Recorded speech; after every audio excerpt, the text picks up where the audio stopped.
Olá traders, Nilang aqui, fazendo análise da DOT, tá? Foi uma das moedas pedidas no vídeo que eu fiz pela manhã da Ethereum, então vou passar um pouco da análise de sentimento, algumas ranges que eu estou atento, caso o preço caia, caso o preço suba, e é isso. Então se inscreve no canal e bora para análise então da DOT.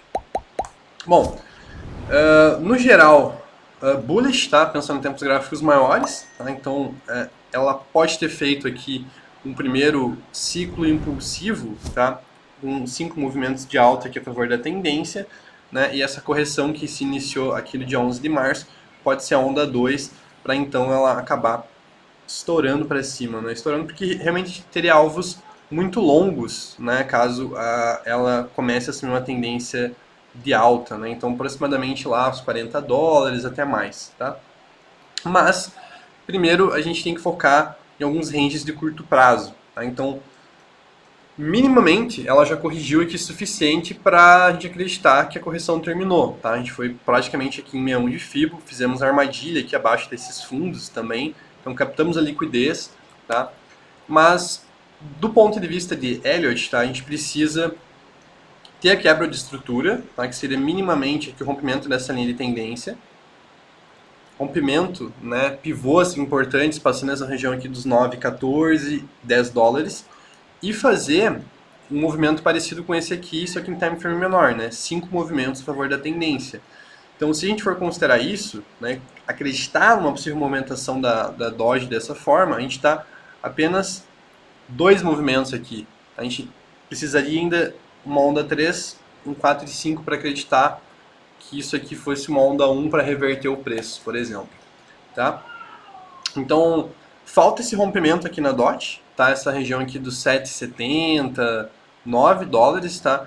E essa consolidação aqui, ela não está aparecendo assim um caráter de início de impulsão, tá? Então eu coloquei aqui para vocês, mas na verdade, tá? Eu estou mais atento para um cenário mais corretivo, tá? Que seria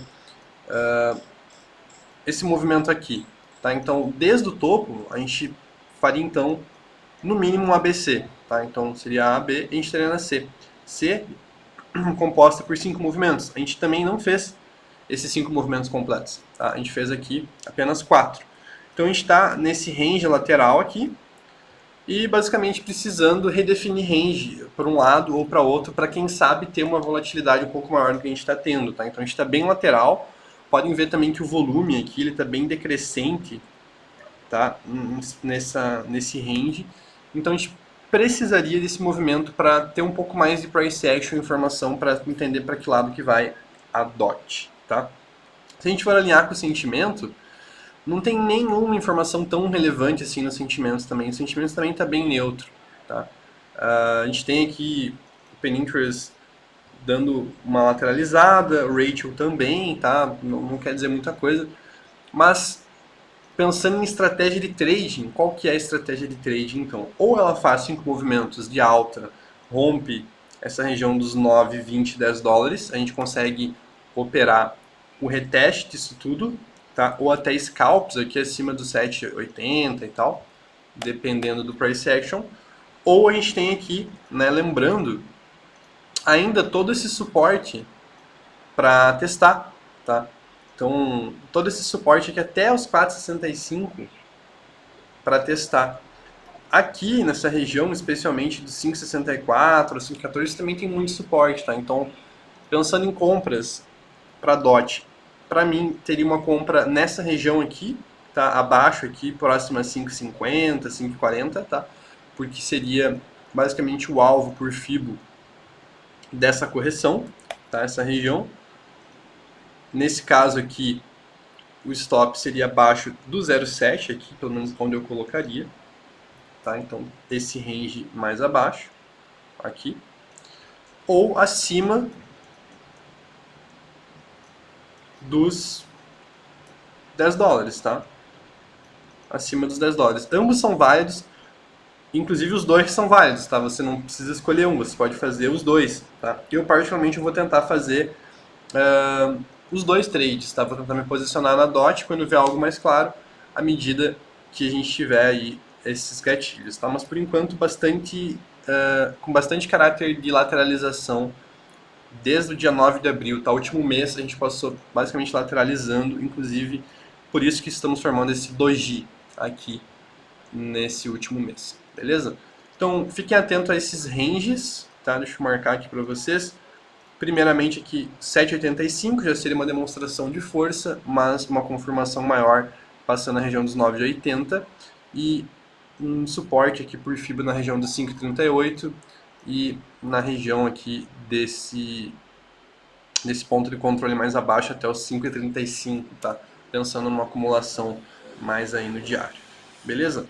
Falando nela na paridade BTC, aqui, tendência de baixa, tá? Então não tá tão legal, para não dizer que tá muito ruim, né? Não tem muito assim o que fazer se a ideia for seguir a tendência, tá? A gente provavelmente, eventualmente, vai fazer um pullback, tá? Talvez aqui até essa região de resistência do range anterior, tá? Onde começa o VPVR aqui na região entre 1.300 a 1.500, mas da mesma forma aqui também, para a gente acreditar numa reversão, a gente precisaria de 5 movimentos a favor da tendência de alta, passando pontos importantes. Que ponto importante? Essa região aqui nos 1.700, tá? Então não daria para ficar bullish na paridade BTC antes de uma redefinição de range acima de 1.700, tá? Mas isso não impede o trade na paridade USDT. A relação a risco retorno é boa, tem um ponto de stop claro, tem um ponto de alvo claro, é suficiente para estar exposto em DOT em dólar. Beleza? Essa foi a análise da DOT. Se gostou do vídeo, se inscreva no canal, comente aí que moeda você queira que eu dê uma olhada em próximos vídeos. E é isso. Até mais.